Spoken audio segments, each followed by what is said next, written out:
z Ružového príbehu, dnes z Olomouca s Ivkou.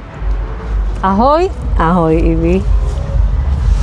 O Tausendschön, alebo ani nie?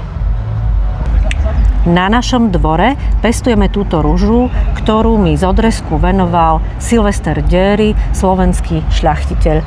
Ako Tausendschön. V Olomouci, v Olomouckom rozáriu sme ale zistili, že táto rúža nie je Tausendschön, ale Svatopluk Čech od českého šľachtiteľa Gustáva Bradu.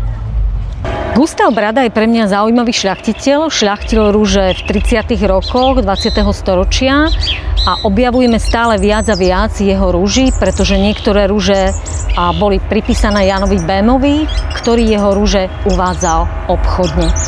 Táto rúža je pre mňa veľmi zaujímavá, aj preto, že má krásny tvár, mal by to byť hybrid multiflory, takže je to krásna popínavá rúža, ktorá je ale veľkokvetá.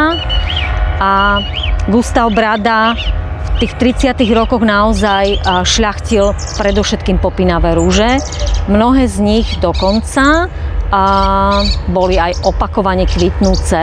Podobne ako iní šľachtitelia, napríklad v Nemecku Cordes, podarilo sa mu vyšľachtiť takéto krásne popínavé rúže, úplne hladké, bez trňov, bez ostňov, hybridy multiflory. Táto teda je iba raz kvitnúca, ale má veľký kvet. Takže na našom dvore máme Svatopluka Čecha a nie Tausendschön. Ako vyzerá Tausendschön? Vyzerá takto. V roku 1906 ju vyšľachtil nemecký šľachtiteľ Kiese a dosť sa nepodobá teda Svatoplukovi Čechovi od Gustáva Bradu. Ivka, takže do tvojej záhrady Tausendschön alebo Svatopluka Čecha od Gustáva Bradu?